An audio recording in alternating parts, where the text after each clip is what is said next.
be seated quickly. We are starting with the next talk on implementing an MCP server for DBMS in Python, YBD's experience by Ivan. Ivan, Thank you. My name is Ivan Blinkov, and today I'm going to talk about our experience building an MCP server for a database management system in Python. A couple of words about myself. I work in the database systems development industry for well over a decade. I worked on several products, 2 of which are open source. Previously, I worked for 7 years on ClickHouse, and my current role is Vice President Product and Open Source at YDB. Today's talk will consist of 3 main parts. First of all, as it is supposed to be a beginner level talk, we'll start with introduction to what's MCP and what this is all about. Then I cover the story of how we built our MCP server. And finally, we'll summarize with lessons learned, which is basically some advice for people who want to build their own MCP server. Let's jump into it. What's MCP? First of all, it's one of the most popular product standards that came around less than a year ago. On the slide, you can see GitHub stars metric, which is not the perfect one, but it correlates with hype quite a lot. As you can see, the repository with reference implementations is well over 6,000 GitHub stars in less than a year. And when I prepared this talk, I noticed that Python itself also has around 60,000 GitHub stars, but it took Python to get there like an order of magnitude more time.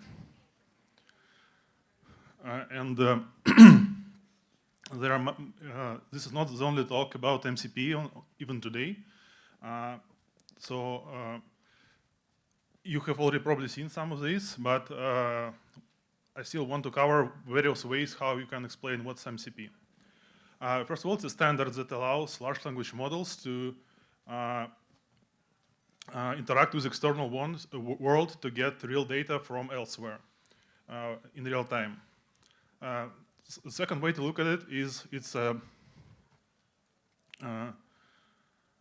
way to build third-party tools for LLMs to actually get extra context, like you have seen in the previous talk, which is really important to get quality answers from large language models. And the third bullet is borrowed from official MCP documentation, which is an analogy that similarly to how hardware manufacturers use USB-C to allow various devices to talk to each other in a standardized way.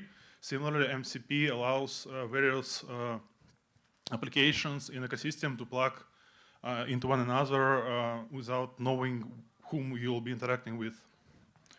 So the specification covers some more features like third-party prompts and resources, but for the purpose of this talk, it will be out of scope. Let's see how MCP works. First of all, it's not something new. It's building on top of another mechanism that is kind of almost ancient by AI standards. It's like 2 years old. It's called tools coding. So it's kind of generalization of features like web search by LLMs. When an application that talks with LLM not just gives the prompt to the model, but also says, hey, like here are some tools you can use. And then the model can decide that it doesn't have enough information in the prompt itself, but these tools look promising enough to get some extra context that will be helpful to answer the original question it got from the prompt. So instead of replying with actual response to the original prompt, it asks to call this tool with specific arguments and get this extra context that appeared out of this tool coding, like web search result, maybe like weather or like some other information got from some API. And then the LLM generates the final response when it's happy with all the information it had to provide it. But it didn't, it can repeat the same process over and over. So if we zoom out, MCP kind of allows to outsource these tools instead of having them built into the application itself. So this protocol is on the other side of things, where when the application doesn't have the tool itself, but it knows some server that implements these tools that can do something useful to provide extra context for the model. So now, one more important thing is that because MCP is a standard, you can have any kinds of AI applications. It can be like desktop application, it can be web services with all these chatbots, it can be agents working in background. And when you implement an MCP server, any of those tools can talk to your functionality you're providing as an MCP tool. And this could have been even more complicated because LLMs are also pluggable, and you can use usually any LLM provider with your application as well. So, and the question is, what's the best combination that solves your actual product goal for the end user? So let's zoom in back to this MCP part. So it happens kind of concurrently with tool calling. When the application starts up, it can call MCP server to ask, hey, what kind of tools do you provide? And gets back a list of tools. And then the application can decide which of these tools make sense to show LLM to potentially solve this prompt it has. And finally, when LLM decides that it needs this tool for extra context, the application just forwards the call to MCP server. Then MCP server has some business logic how to implement this tool. And finally provides this extra context that gets passed over back to LLM on the right outside of the screen. So what the specification covers, there are kind of two main parts to it. First is transport layer, and we're mostly going to talk about this part in the talk because it has biggest impact. So basically two main ways how this MCP communication works is either standard input, standard output, which is basically local communication. And there are a couple options over HTTP that allows the AI application and MCP server to be hosted in different places and communicate over network. And as for data layer, it's a specification of specific form of JSONs based on JSON RPC. But the form itself is not as interesting. You can look it up. But the most important part of it is that this JSON contains natural language. So tools descriptions, argument descriptions, they're all in natural language. And that's what allows large language models to understand whether there's some correlation between this use case for this tool and what it gets asked about. Now let's talk about our own story. And to give you some kind of context for the rest of the slides, I'll say a few words about what we do. So we're open source database management system, and the rest of the talk will have QR codes with some extra context. So if you're here, you can check us on GitHub and give us a star if you want. I borrowed this slide from my other presentation, which I did last year on this very stage about what's YDB. But for today's talk, not all of this is relevant, so I'll talk only about a few things that will be used later in the slides. So first of all, YDB is a distributed system that's designed to run on a cluster, usually spanning multiple data centers to provide fault tolerance and scalability, this kind of stuff for your data you store there. And over the years, we implemented quite a lot of best practices in our SDKs for the clients. For the client side. And we have also Python SDKs that also have all this retries, security, authentication, finding the closest nodes in the cluster, this kind of stuff, already implemented as a library, as a Python library. And also, YDB is the SQL database. So SQL has been around for many decades, like 4 or 5. and thus LLM had enough information about it as in training data to actually be able to generate SQL queries on its own quite well. And also where data platforms supporting various use cases. Originally it was mostly transactional database, but now we have analytical capabilities as well. And thus the main use case we seen for the MCP is to kind of expanding the user base in kind of exploratory analytical scenarios. So these are the typical roles who interact with database management systems. I kind of generalized a bit, but most of these people are really technical, know how to code. Like only analysts are kind of halfway. In some companies, analysts are technical and write Python code, maybe in GPT notebooks, and some don't and prefer like BI tools and other visual interfaces. So, and that's, they're interacting with data usually via SQL, and they need to know SQL to do it efficiently. But what this MCP and LLM integration unlocks is expanding the user base for databases. So now you can talk with your data in natural language, and this really helps, especially for this kind of right side of spectrum, which is not as technical. So even these business roles you see on the right can actually connect to your data directly with MCP and ask, hey, like what are our sales forecasts, like how we're doing as a company, and do this kind of query without bothering all these technical people doing probably some more important things. Okay, and for analysts as well, like even if you know how to code, even if you know how to build dashboards, some initial exploration of your data is really convenient to do just by asking questions instead of writing code. And then only when you found some insight, you can kind of build a production version of it to show the rest of the company. Oh, it's unreadable, but the QR code leads to the page I borrowed this slide from. And I'll try to explain what's going on there. So the user, so basically that's how this natural interaction with data looks like.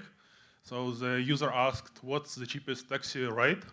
And LLM has this, not LLM, but the application, the chat application we're talking with has MCP server configured, connecting to the database.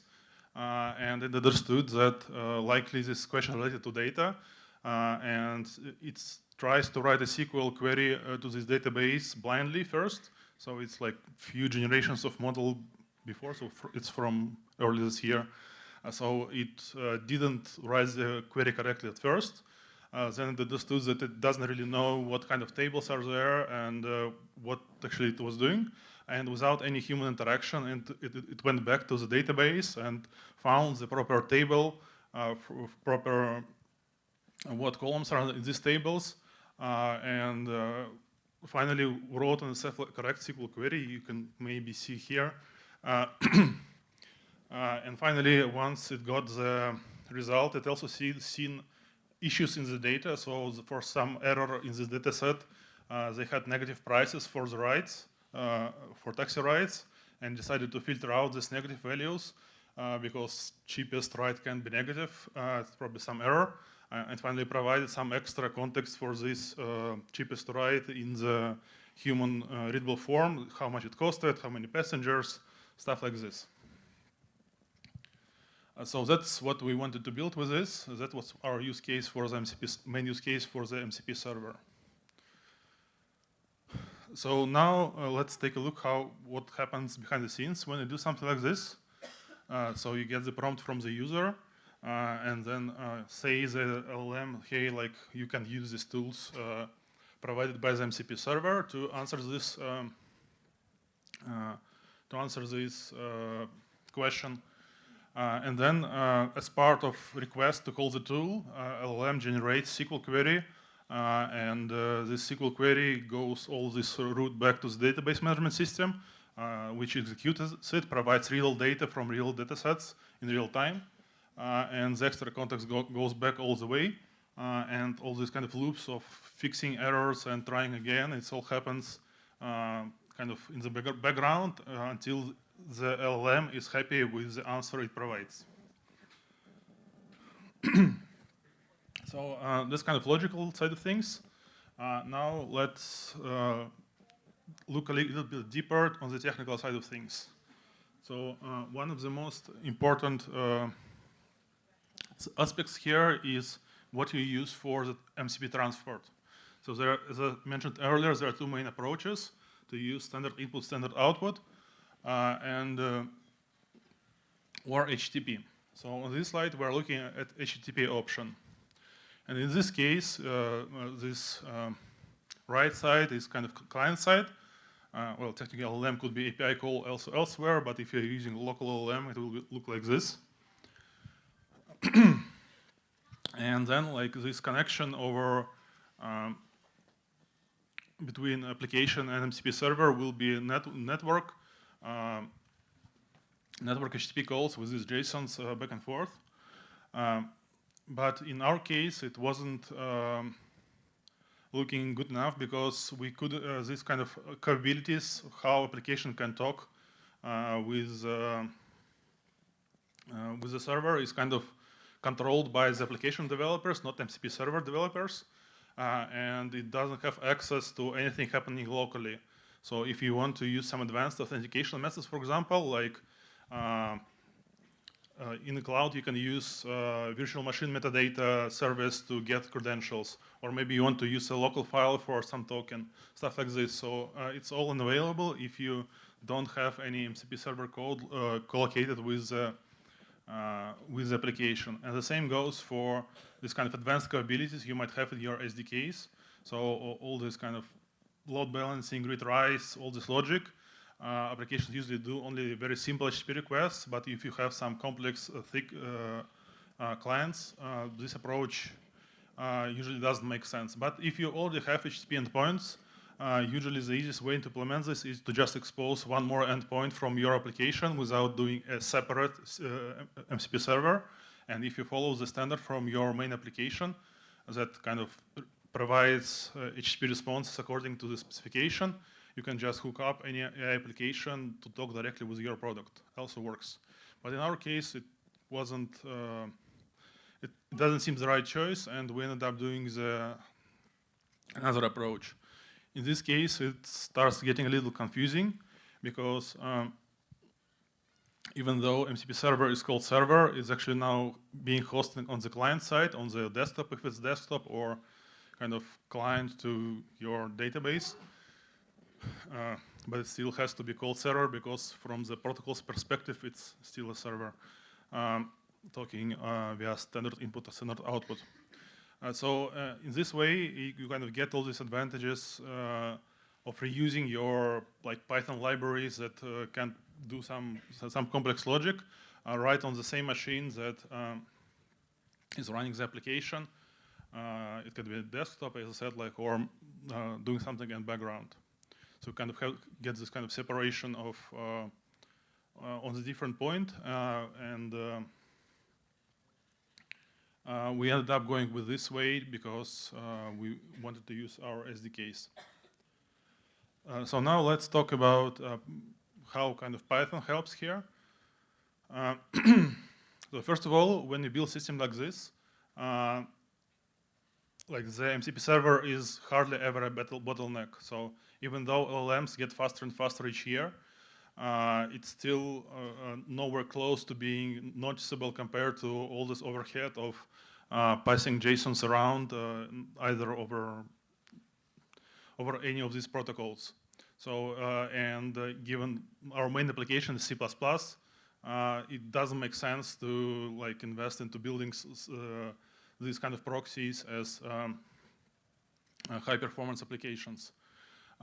Also, if you're building some service, it likely already has a Python SDK, and if it's your use case, because like one of the most popular programming languages in the world, and if you already do, again, like you could do like we did and reuse all this kind of best practice you accumulate over the years, and just let large language models to reuse them.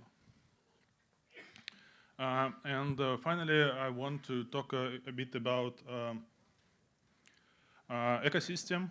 So there are quite a few. There are many projects around, like around MCP.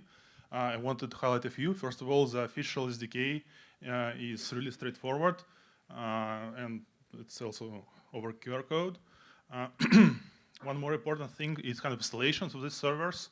So here you can see the configuration you can use to hook up our MCP server to like Cursor IDE or Cloud Desktop and these kind of applications. And we are using UVX to kind of run it without any pre-installation, without manual management of virtual environments and this kind of stuff. You just name the package on PyPy, and it gets installed and executed automatically. So the only kind of requirement is to have this UVX installed in the first place. And it's really handy for this kind of use cases because, again, like these generic applications don't really have a way to manage something complex for you locally. But UVX can do it for you. And finally, some lessons learned / advice for people who want to build your own MCP server. Like first of all, like really think about how you want the transport layer to operate. So there are trade-offs in both approaches, and think about how it fits with your situation. As I mentioned, these tools and descriptions, they are all being produced by, not produced by, it's used by LLM to understand whether it can use it or not. And the more specific and detailed descriptions you write, the better it will leverage those. The next advice is to avoid asynchronous code. It kind of relates to this performance question. So we did it in a synchronous way, mostly because we wanted to kind of get a better understanding of how people using our SDKs behave, because normally in production environments, when Python applications talk to YDB, they're doing it asynchronously, but in the end, it was kind of not so good decision because the server became more complicated than it should have been. And performance-wise, synchronous code would have been just fine. There are never many users, especially if you go this local route when you know that only your instance of application is using this server. Then, if you want to start your own MCP server, a good approach now is to find an open source server that does something similar and ask large language model via AI-powered IDE to kind of, hey, like, let's do the same, but for our own product. And nowadays, they're good enough to give you a prototype to get started with, to iterate and add more tools and like add more security features and make it more production ready. But for prototyping, it's, I think, the way to go for these days. And as for testing MCP servers, you can get away with just unit testing, but usually it's not enough. You want to have at least some way of integration testing. And what we found useful is to integrate with your own product first to see that the whole kind of pipe from the MCP server to SDK to the server, it all works correctly together. But for integrating with LLMs, we didn't find a reason to build it because they're kind of unpredictable in what they respond. So it's good to test manually with real LLMs. But as for CI/CD stuff, we decided to skip it and kind of mock the response either in, you can do it either in a way of just calling your tools with your fixed inputs, or you can kind of follow the scenario of how it would have been with fixed responses of LLM. And the QR code is for this open source project of MCP server I told the story about. And finally, I'm happy to answer any questions about any of the topics I covered, either here or after the talk offline, or connect with me on LinkedIn. Thank you.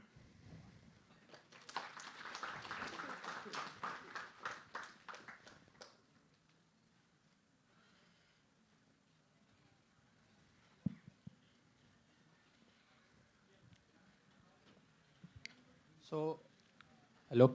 So what if I have a lot of schemas in my database? So while using MCP, do I have to pass all those schema for context management, or MCP will do it on their own? It depends how you actually expose your schema to the user. So there are some databases that do have queries that, like, describes what's in this table, describe schema of particular table, and list tables, this kind of stuff. So in our use case, our tables are not so same as other databases. They are more like file system in navigation. We have like folders, and we expose additional tool for LLM that allows it to list directories and go into directories like in a file system. And instead of files, it finds tables there and then describes tables, and that's how it found out how to use those taxi rights table properly. So just separate tool, but some databases do it via SQL as well, so both is possible. So is it possible to implement like agentic mode? Usually when we do in our organization, we have to maintain a context of it, like what the data will be, what database will be, and schemas will be. That's how the LLM determines where we have to search the data. So is there any possible for the agentic mode? So in this kind of interactions, usually the only active part is the application itself. And as I mentioned, it can be anything from desktop to web application to agent. So it's the only active entity here. And now, like, it kind of orchestrates the whole process, kind of takes the prompts, sends to LLM, sends to database, sends it back to the prompt again. If it's an agent, it can do this. It can tweak the prompt, not just blindly forward responses, but it can tweak the prompt, and often they do it. So that's usually how it integrates. So basically, both the server and database and LLMs, they all are passive entities responding to queries. And the business logic of how to orchestrate this is the application, aka agent. Thank you. Why did you choose GRCP? Why did you guys choose GRCP as a protocol to interact rather than something more like server-side events or HTTPS or HTTP? Oh, I'm not sure if I heard you correctly, but we ended up actually not with this way.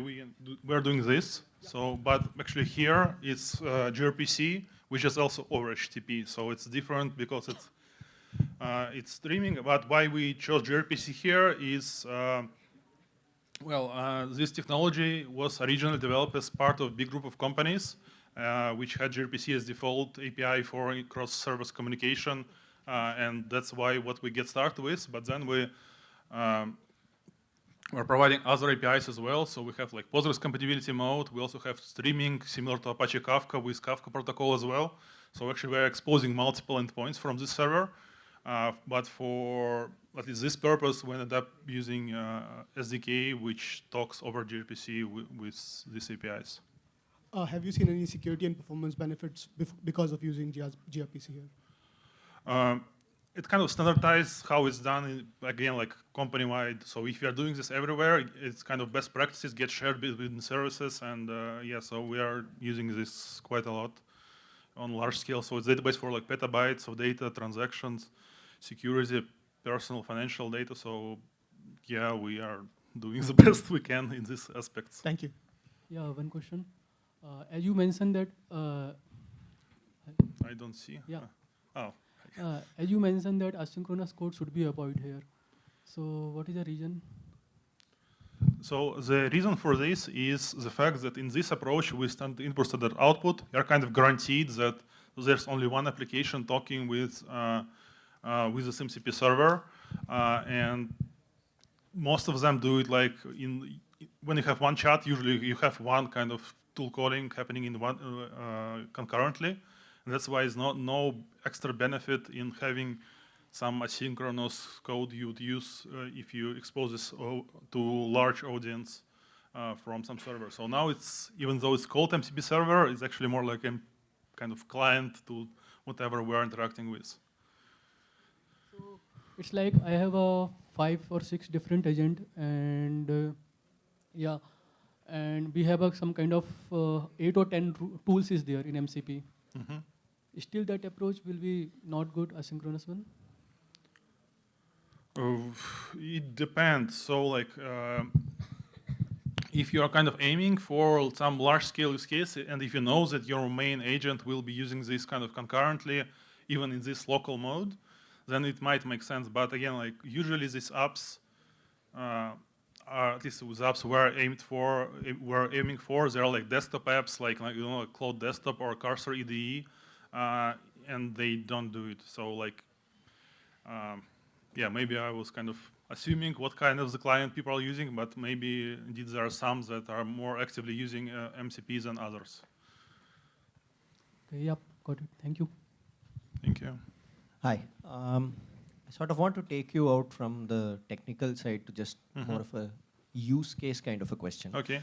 So we have about 800 plus tables in our database. It's primarily a SQL Server database, but assume we can migrate it to PostgreSQL.